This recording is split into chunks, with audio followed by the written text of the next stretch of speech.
بسم اللہ الرحمن الرحیم۔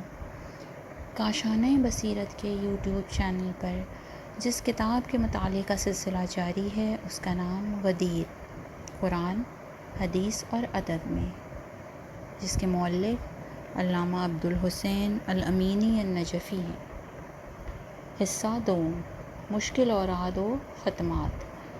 حقیقت کے متلاشی کو طاقت سے زیادہ عبادت کرنے والے افراد بھی ملتے ہیں۔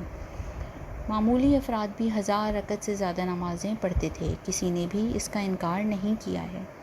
صرف ابن تیمیہ ہی منکروں کی صف میں نظر آتے ہیں، نہ کسی نے ان روایات کو مورد طعن بنایا ہے۔ اس کا فلسفہ انتہائی واضح ہے۔ ظاہر ہے کہ طعن و تشنیع کے پس پردہ صرف دشمنی اہل بیت علیہم السلام ہی ہے، اور فضائل ائمہ علیہم السلام کا انکار۔ یہ چند لوگوں کے نام ہیں جن کے اوراد میں کثرت تھی۔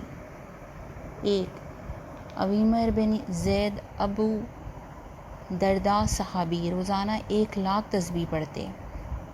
2. ابو ہریرہ، ہر رات سونے سے قبل 12,000 تسبیح پڑھتے اور روزانہ 12,000 استغفار۔ 3. خالد بن میدان، تلاوت قرآن کے علاوہ 40,000 تسبیح پڑھتے۔ 4. عمیر بن ہانی، روزانہ 1,00,000 تسبیح پڑھتے۔ 5. ابو حنیفہ، نماز جمعہ جانے سے قبل 20 رکعت نماز اور ختم القرآن۔ 6. یعقوب بن یوسف، سورہ توحید 21,000 بار پڑھتے۔ 7. جنید قواریری، 300 رکعت نماز 30,000 تسبیح۔ 8. فقیہ حرم امام محمد، روزانہ 6,000 مرتبہ سورہ توحید پڑھتے۔ 9. شیخ احمد زواوی، 20,000 تسبیح 40,000 صلوات پڑھتے۔ 10. محمد بن سلیمان، روزانہ 14,000 مرتبہ بسم اللہ پڑھتے۔ 11. عبدالعزیز مقدسی کہتے ہیں کہ بالغ ہونے کے بعد میں نے حساب کیا کہ بالغ ہونے کے بعد 26,000 غلطیاں کی ہیں، اس لیے ہر غلطی پر 1,000 مرتبہ استغفار پڑھا اور 1000 رکعت نماز پڑھی اور ہر رکعت میں ایک ختم قرآن کیا۔ آپ جانتے ہیں کہ 1000 رکعت نماز 83,000 کلمہ ہے، کیونکہ رکعت اول میں تکبیرۃ الاحرام کے بعد دونوں سجدوں تک 69 کلمات ہیں، اور جب 80 رکعت میں 1000 مرتبہ پڑھا جائے تو 69,000 کلمہ ہو جاتا ہے۔ رکعت دوم میں تکبیرۃ الاحرام سے دونوں سجدوں تک چونکہ تکبیرۃ الاحرام نہیں ہے، اس لیے 1000 کلمہ خارج ہو جاتا ہے۔ اس طرح مجموعہ کلمات 68,000 کلمہ ہوتا ہے، اور جب کلمات تشہد کے شیعوں کے مطابق اور سلام کو بڑھا لیا جائے تو 15,000 کلمہ ہو جاتا ہے۔ اس طرح متذکرہ اعمال کو 1000 رکعت نماز کے ساتھ قیاس کیا جا سکتا ہے کہ کس قدر زیادہ ہے۔ صاحب اوراد نے اجازت دی ہے کہ اسے ممکن سمجھا جائے، لیکن جن کے دل میں اہل بیت علیہم السلام سے عناد ہے وہ اسے غیر ممکن سمجھیں گے۔ آخر میں خود ابن تیمیہ نے لکھا ہے کہ عثمان تمام قرآن کو 1 رکعت میں تمام کر دیتے۔ یہ مطلب میرے موضوع سے خارج ہے۔ بحث صرف اسی قدر ہے کہ ابن تیمیہ نے اس کو اس لیے بیان کیا ہے کہ عثمان کا اہل بیت علیہم السلام سے مقابلہ کیا جا سکے۔ وہ یہ بات بھول گئے کہ جو اعتراض انہوں نے حضرت علی علیہ السلام اور ائمہ علیہم السلام پر کیا ہے وہی عثمان پر بھی وارد ہوتا ہے، کیونکہ یہ عمل ان کے قول کے مطابق مخالف سنت ہے، کیونکہ یہ ثابت نہیں ہے کہ رسول صلی اللہ علیہ وآلہ وسلم نے 1 رکعت میں پورا قرآن ختم کیا ہو۔ دوسری بات یہ ہے کہ یہ عمل امکان سے باہر ہے، کیونکہ کلمات قرآن کی تعداد 77,934 ہے اور بقول عطا 77,439 ہے۔ دونوں صورتوں میں یہ 1 رکعت مغرب و عشاء کے درمیان واقع ہو یا مابین عشاء و صبح، کسی حال میں بھی 1 رکعت میں ختم قرآن غیر ممکن ہو جاتا ہے۔ دوسری طرف بخاری و مسلم نے رسول صلی اللہ علیہ وآلہ وسلم کی حدیث نقل کی ہے کہ حضرت صلی اللہ علیہ وآلہ وسلم نے عبداللہ بن عمر سے فرمایا کہ قرآن 7 دن میں ختم کیا کرو، زیادہ نہیں۔ نیز بطریق صحیح حضرت صلی اللہ علیہ وآلہ وسلم سے روایت ہے کہ فرمایا کہ جو 3 روز سے کم میں ختم قرآن کرے وہ سمجھ نہ سکے گا۔ اس کے علاوہ عثمان ان لوگوں کی صف میں شمار کیے جاتے ہیں جو 7 دن میں 1 ختم قرآن کرتے تھے۔ ختم قرآن کا مسئلہ اہل سنت کے یہاں اس قدر پیچیدہ ہے کہ سراسر ابہام ہی ابہام ہے۔ وہ انہی کتابوں میں لکھتے ہیں کہ بعض حضرات ایک ہی رکعت میں پورا قرآن ختم کر دیتے تھے، ظہرین یا مغربین کے درمیان۔ ان میں چند نام یہ ہیں جو ایک رکعت میں قرآن ختم کر دیتے تھے: عثمان بن عفان، تمیم ابن اوس، سعید بن جبیر، منصور بن زازان، ابو الحجاج مجاہد، امام ابو حنیفہ، یحییٰ بن سعید قطان، حافظ ابو احمد، محمد بن حفیظ، جعفر بن حسن۔ مندرجہ ذیل حضرات ایک دن میں پورا قرآن ختم کیا کرتے تھے: سعد ابن ابراہیم، ابو بکر بن عیاش، ابو العباس محمد بن شاذل، ابو جعفر قطانی، ابو العباس آدمی، امام احمد بن حنبل، امام شافعی، امام بخاری، محمد بن یوسف، محمد بن علی کرخی، ابو بکر بن حداد، حافظ ابن عساکر، خطیب بغدادی، احمد بن احمد، ابو عبداللہ قصری، شیخ احمد بخاری۔ مندرجہ ذیل حضرات ہر شب ایک قرآن ختم کرتے: علی بن عبداللہ ازدی تابعی، وکی بن جراح، امام بخاری، عطا بن سائب، علی بن عیسیٰ حمیری، ابو نصر عبد الملک بن احمد، حافظ قرطبی، امام شافعی، حسین بن صالح، زبید بن حارث، ابو بکر بن عیاش، ابو الخطاب بصری۔ مندرجہ ذیل افراد شب و روز میں ایک قرآن ختم کرتے: سعد بن ابراہیم، ثابت بن اسلم، جعفر بن مغیرہ، عمر بن حسین جمحی، ابو محمد لخمی، ابو الفرج بن جوزی، ابو علی مصری، ابو الحسن مرتضیٰ، محمود بن عثمان حنبلی، ام حبان سلمیہ۔ مندرجہ ذیل افراد شب و روز میں 2 قرآن ختم کرتے تھے: سعید بن جبیر، منصور بن زازان، امام ابو حنیفہ، امام شافعی، حافظ عراقی، ابو عبداللہ قرطبی، سید محمد منیر، شیخ عبدالحلیم منزلاوی۔ مندرجہ ذیل افراد ایک رات میں 2 قرآن ختم کرتے تھے: تقی الدین بلاتنسی، احمد بن رضوان بن جالینوس۔ مندرجہ ذیل افراد 2 شب و روز میں 3 قرآن ختم کرتے تھے: کرز بن وبرہ کوفی، زہیر بن محمد بن قمیر حافظ، ابو العباس بن عطا، سلیم بن انس تہجیمی، عبد الرحمن بن ہبۃ اللہ۔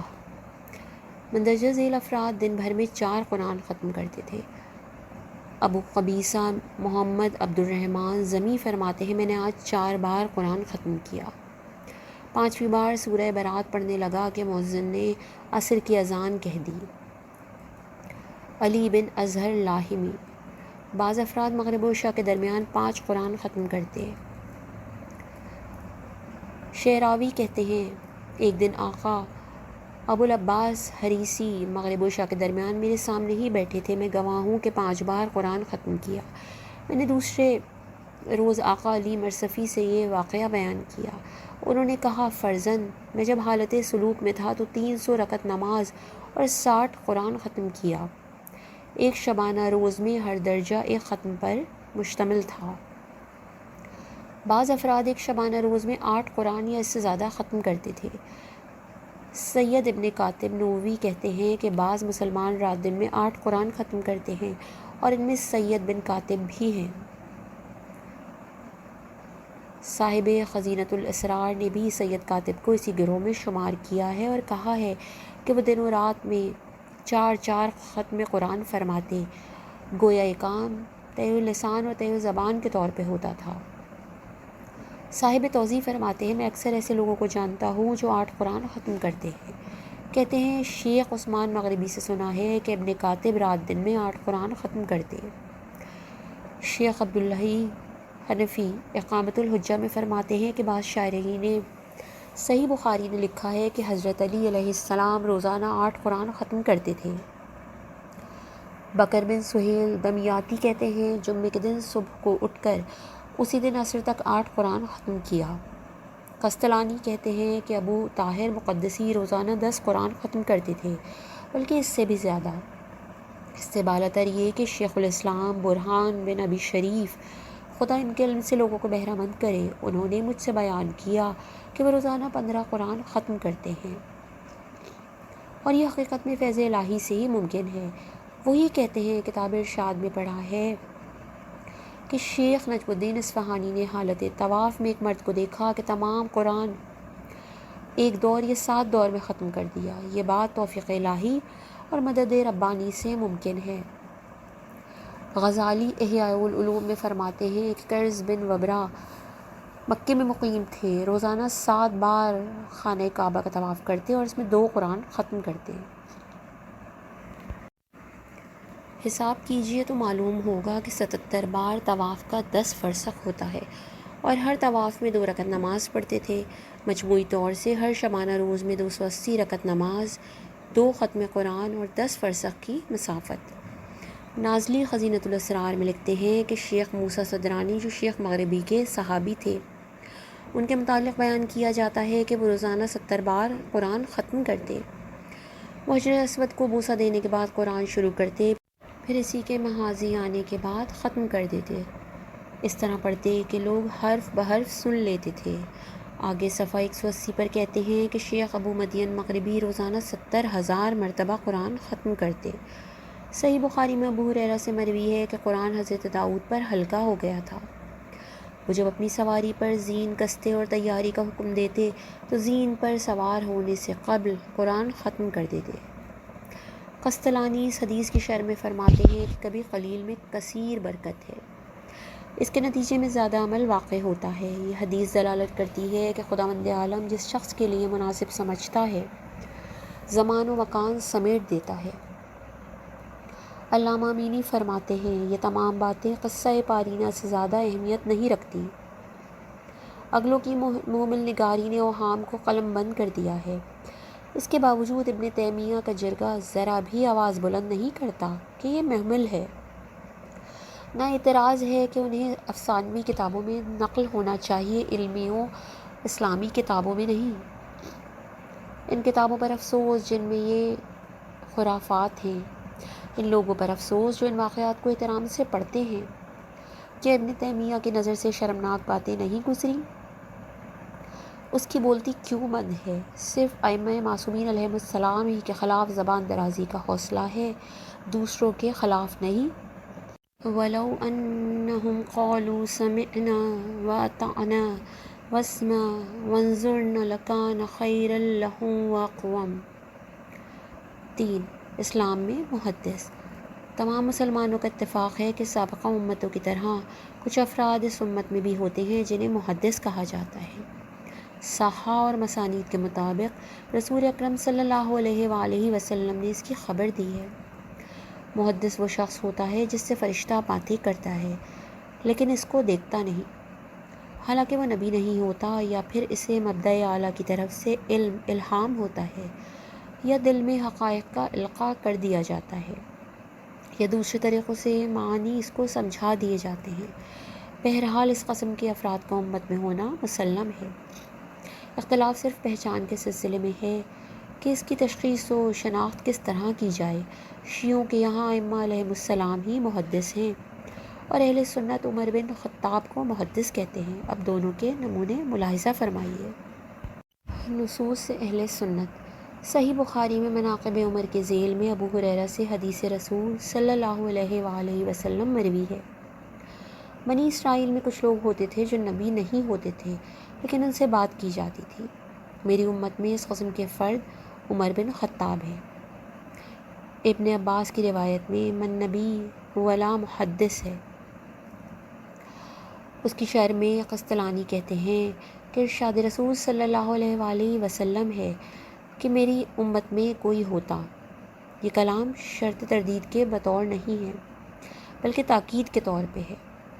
چنانچہ کہا جاتا ہے کہ اگر میرا کوئی دوست ہے تو فلاں شخص ہے۔ اس میں مقصد یہ نہیں کہ اس کا کوئی دوست نہیں، بلکہ مقصد یہ ہے کہ وہ دوستی کا کمال خصوصیت ظاہر کرنا چاہتا ہے۔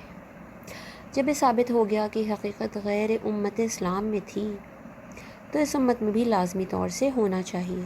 قسطلانی ابن عباس کے قول من نبی ولا محدث کے ذیل میں کہتے ہیں کہ یہ ارشاد صرف ابو ذر کے لیے ثابت ہے، دوسروں کے لیے ولا محدث ثابت نہیں۔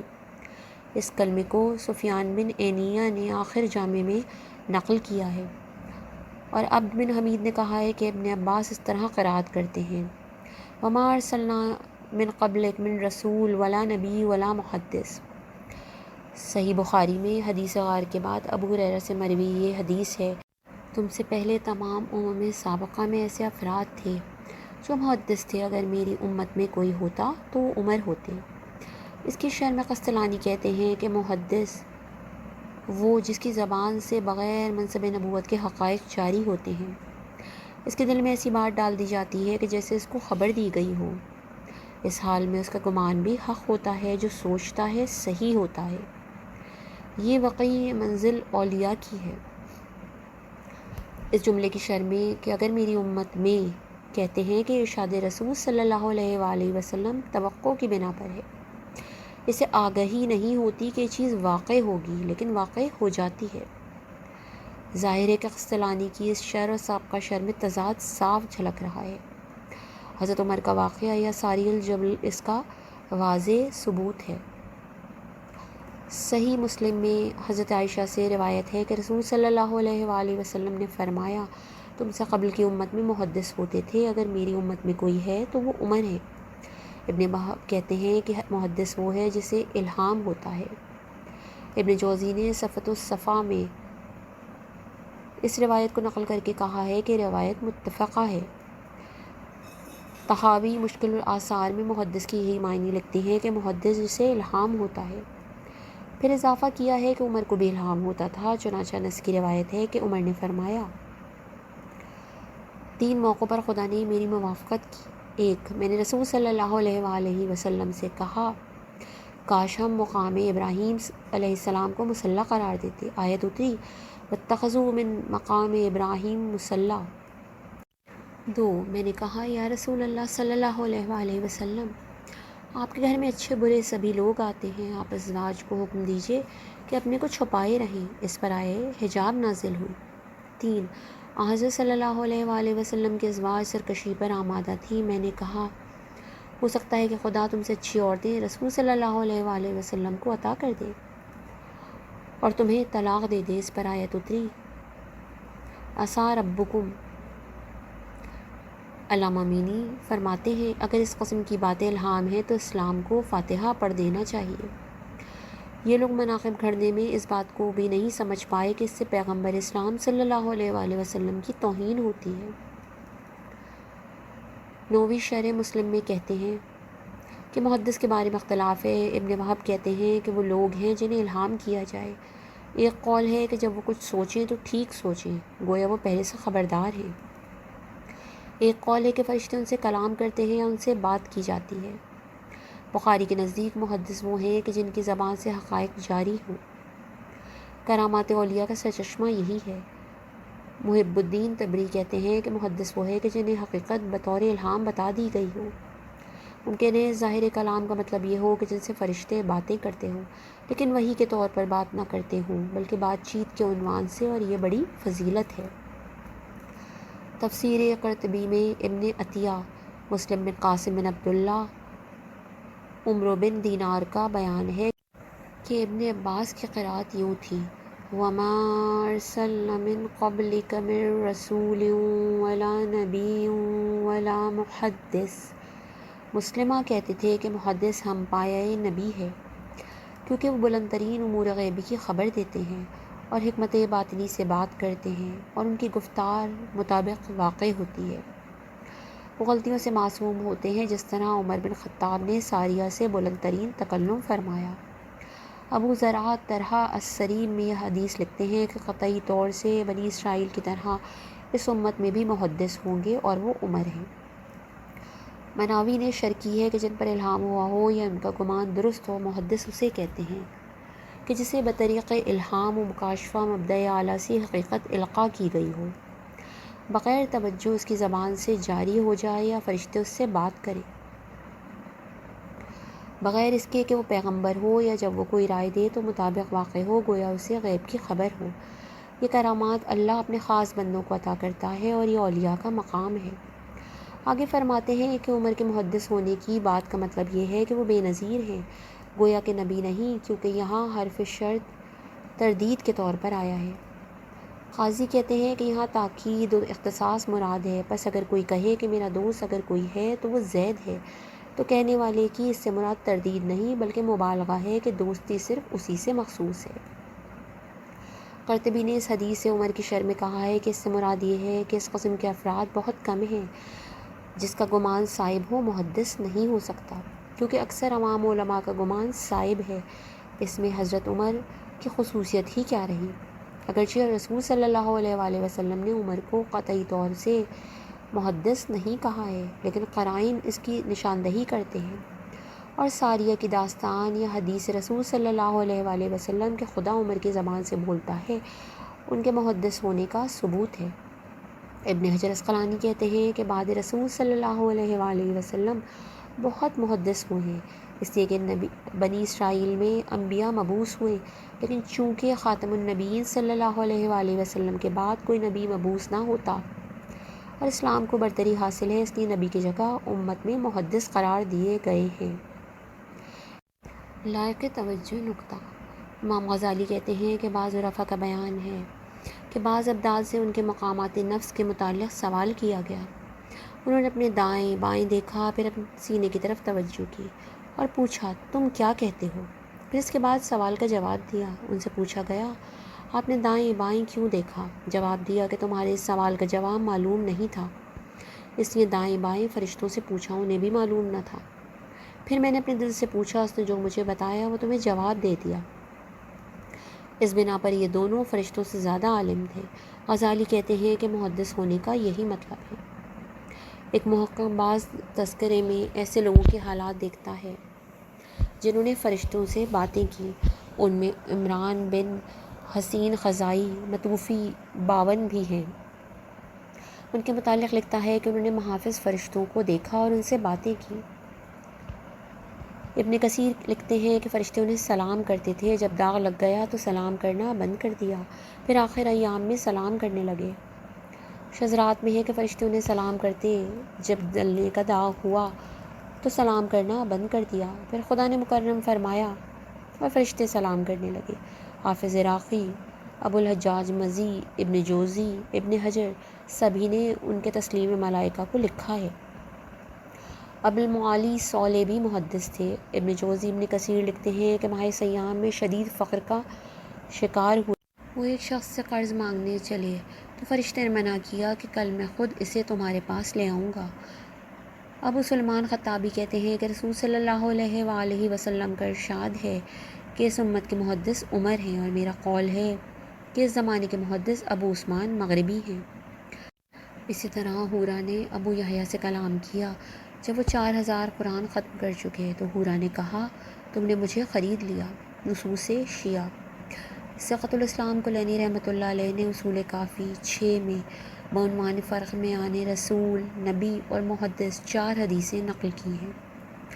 1 برید سے مروی ہے کہ امام محمد باقر اور امام جعفر صادق علیہ السلام سے آیت وَمَا أَرْسَلْنَا مِن قَبْلِكَ مِن رَسُولٍ وَلَا نَبِيٍّ وَلَا مُحَدِّثٍ کے بارے میں پوچھا کہ آیت میں لفظ محدث نہیں ہے،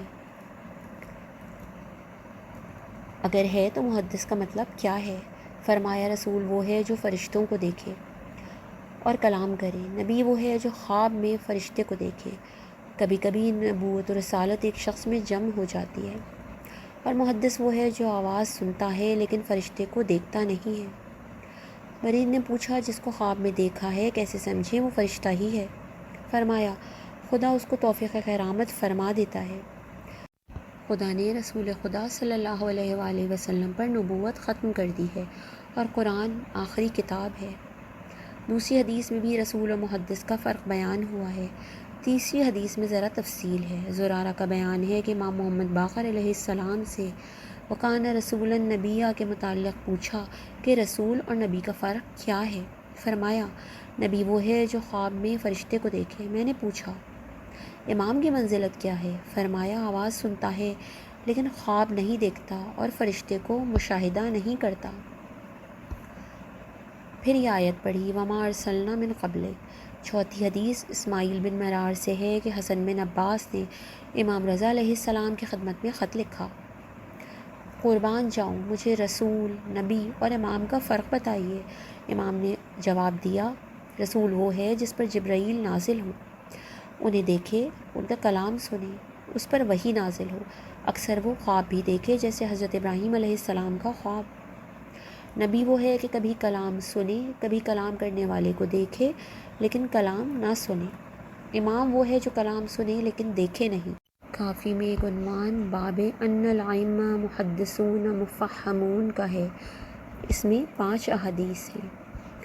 عمران بن عیون کہتے ہیں کہ امام محمد باقر علیہ السلام نے فرمایا، حضرت علی علیہ السلام محدث تھے۔ میں حیرت میں نکلا اور دوستوں سے کہا کہ میں نے امام محمد باقر علیہ السلام سے عجب حدیث سنی ہے کہ علی علیہ السلام محدث تھے۔ انہوں نے کہا تم نے کیا کیا؟ یہ کیوں نہ پوچھا کہ ان سے کون کلام کرتا تھا؟ میں نے پوچھا تو مجھ سے امام نے فرمایا ان سے ملک، فرشتہ کلام کرتا ہے۔ میں نے کہا یعنی آپ فرمانا چاہتے ہیں کہ وہ نبی ہیں؟ امام نے ہاتھوں سے نفی کا اشارہ کیا اور فرمایا وہ سلیمان علیہ السلام کے صحابی یا صاحب موسیٰ یا ذوالقرنین کی طرح نہیں۔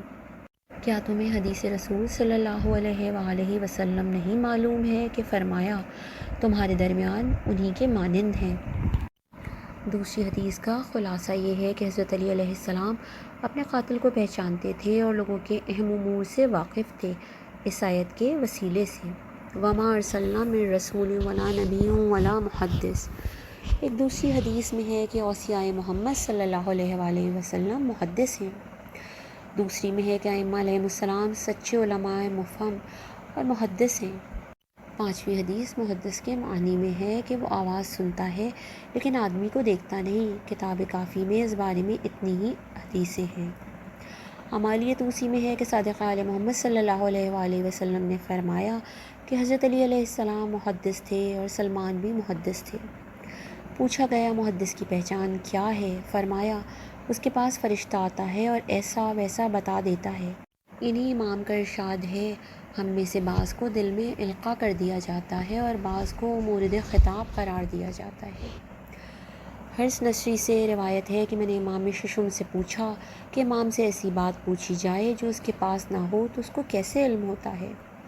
فرمایا اس کے دل میں نکتہ یا کان میں آواز پڑ جاتی ہے۔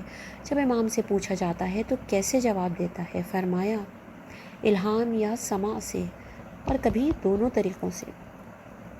صفار نے بصائر میں حمران سے روایت کی ہے کہ میں نے امام محمد باقر علیہ السلام سے پوچھا کیا آپ نے مجھ سے نہیں فرمایا تھا کہ علی علیہ السلام محدث تھے؟ فرمایا ہاں۔ پوچھا ان سے کلام کون کرتا تھا؟ فرمایا فرشتہ۔ میں نے پوچھا وہ نبی ہیں یا رسول؟ فرمایا نہیں بلکہ مثیل صاحب سلیمان علیہ السلام و موسیٰ علیہ السلام و مثیل ذوالقرنین۔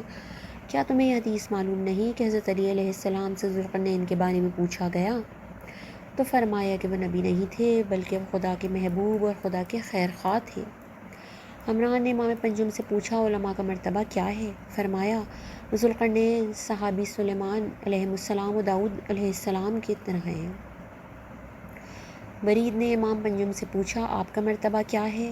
گزشتہ لوگوں میں کس کی نظیر ہیں؟ فرمایا صاحب موسیٰ علیہ السلام یا ذوالقرنین کی طرح، وہ دونوں عالم تھے لیکن نبی پیغمبر نہیں تھے۔ یہ تمام روایات شیعہ اس بات پر دلالت کرتی ہیں کہ خاندان عصمت و طہارت ہی کے افراد محدث ہیں۔ ان روایات کا مفاد عمومی طور سے تمام شیعوں کا عقیدہ ہے۔ جس طرح گزشتہ امتوں میں محدث ہوتے تھے، اسی طرح اس امت میں امیر المومنین علیہ السلام اور ان کی معصوم اولاد جو امام ہیں وہی محدث ہیں۔ یہ سبھی امام محدث ہوتے ہیں، وہ پیغمبر نہیں ہیں۔ محدث ہونے کی فضیلت صرف اماموں ہی سے مخصوص نہیں بلکہ حضرت فاطمہ زہرا سلام اللہ علیہا اور سلمان فارسی بھی محدث ہیں۔ جی ہاں، ہر امام محدث ہے لیکن ہر محدث امام نہیں۔ میں نے گزشتہ صفحات میں بیان کیا کہ محدث وہ ہے جو حقائق کو متذکرہ طریقوں سے معلوم کرے۔ مفہوم محدث کے سلسلے میں شیعہ و سنی میں کوئی اختلاف نہیں۔ لیکن فرق صرف یہ ہے کہ شیعہ عمر کو محدث نہیں مانتے۔ یہ ہماری خصوصی روش ہے جس کے بیان کی یہاں گنجائش نہیں۔ اب ذرا اس میں معقولیت کی کوئی رمق نظر آئی ہے کہ ایک گروہ اس محدث کے معاملے میں اپنے گروہ کو فضیلت سے نوازتا ہے اور دوسرے کو گمراہ سمجھتا ہے۔ حجاز کا منحوس جھوٹا عبداللہ قسیمی کہتا ہے کہ ائمہ اہل بیت علیہم السلام شیعوں کی نظر میں انبیاء ہیں، ان کو وحی ہوتی ہے، فرشتے ان کے لیے وحی لے کر آتے ہیں۔ شیعہ حضرات حضرت فاطمہ زہرا سلام اللہ علیہا اور ائمہ علیہم السلام کے لیے ان تمام صفات کے قائل ہیں جو انبیاء میں پائی جاتی ہیں۔ اپنی اس افتراء پردازی کے ثبوت میں حسن بن عباس کے مکاتبے کو پیش کیا ہے جو انہوں نے امام رضا علیہ السلام کو حدیث میں لکھا تھا۔ اس نادان کی سمجھ میں آتا ہی نہیں کہ قرآن میں محدث کی صراحت آئی ہے اور جناب فاطمہ سلام اللہ علیہا اور ائمہ علیہم السلام کے محدث ہونے پر تمام شیعہ سنی کا اتفاق ہے۔ جس طرح اہل سنت حضرات حضرت عمر کے محدث ہونے کے قائل ہیں، کیا کوئی شیعہ اس بات کا قائل ہے کہ عمر کو اہل سنت نبی مانتے ہیں؟ اور اہل سنت کے عقیدے کے مطابق فرشتے ان پر نازل ہوتے ہیں اور وحی پہنچاتے ہیں۔ کبھی کوئی شیعہ جذبات میں افتراء پردازی نہیں کرتا۔ کبھی کسی شیعہ کو نہیں دیکھا گیا ہوگا کہ وہ بزرگوں کو متہم کرے۔ کیا اس شخص کے پیش نظر یہ بات نہیں ہے کہ شیعوں کے یہاں نص ہے؟ کیا ائمہ معصومین علیہم السلام علماء ہیں، انبیاء نہیں ہیں؟ صحابی موسیٰ علیہ السلام یا مسیح ذوالقرنین ہیں؟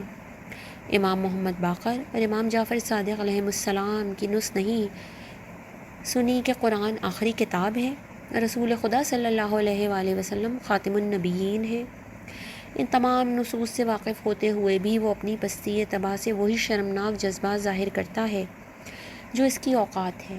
عمومی سرش سے ایسے ہی دشنام درازی کی توقع رکھی جا سکتی ہے۔ اس کے پرکھوں کی رسم ہے کہ ائمہ علیہم السلام اور ان کے شیعوں پر طعن و تشنیع کرتے رہے۔ وہ کتاب سرا میں لکھتا ہے کہ شیعوں کی نظر میں ائمہ اہل بیت علیہم السلام پر وحی ہوتی ہے۔ کافی میں ہے کہ حسن بن عباس نے امام رضا علیہ السلام کو خط لکھا کہ رسول، نبی اور امام میں فرق کیا ہے؟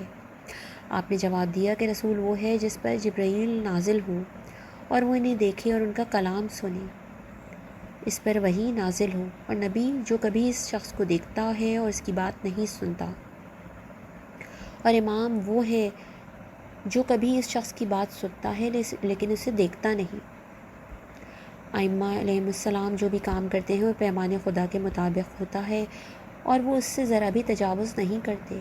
اس کے علاوہ بھی شیعوں کے یہاں کافی نصوص ہیں کہ ائمہ علیہم السلام پیغمبر ہیں اور ان پر وحی نازل ہوتی ہے، وہ رسول بھی ہوتے ہیں کیونکہ انہیں رسالت کی بھی وحی ہوتی ہے۔ پچھلے صفحات میں ان کا قول نقل کیا کہ ائمہ علیہم السلام جو بھی کام کرتے ہیں یا جو کچھ کہتے ہیں وہ وحی ہوتی ہے۔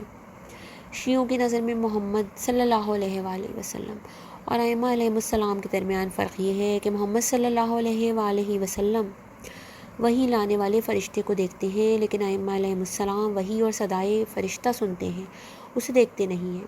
ان کے یہاں نبی اور امام کا فرق یہی ہے۔ ظاہر ہے کہ حقیقت میں یہ کوئی فرق نہیں۔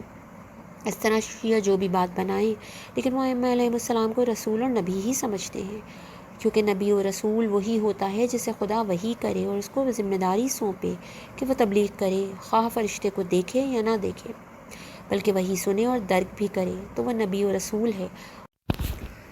اور متفقہ حیثیت سے فرشتے کا دیکھنا در حقیقت رسول و نبی کے معنی میں دخالت نہیں رکھتا۔ اسی لیے کہتے ہیں کہ رسول وہ انسان ہے جس پر وحی ہو اور وہ خدا کی طرف سے تبلیغ پر مامور ہو۔ اس حیثیت سے فرشتے کو دیکھنا معنی نبی و رسول میں کوئی دخالت نہیں رکھتا۔ شیعہ جو کچھ انبیاء کے بارے میں عقیدہ رکھتے ہیں وہی ائمہ علیہم السلام اور فاطمہ علیہ السلام کے بارے میں عقیدہ رکھتے ہیں۔ وہ کہتے ہیں کہ ائمہ علیہم السلام معصوم ہیں، ان پر وحی ہوتی ہے، فرشتے ان پر فرمان الہی لے کر نازل ہوتے ہیں، ان کو معجزات عطا کیے جاتے ہیں اور کم ترین معجزہ دیا گیا ہے کہ وہ مردے کو زندہ کرتے ہیں۔ ان کی بہترین کتاب اصول کافی میں اس کی تصریح موجود ہے۔ انما یفتر الکذب الذین لا یؤمنون بآیات اللہ واولئک ھم الکاذبون۔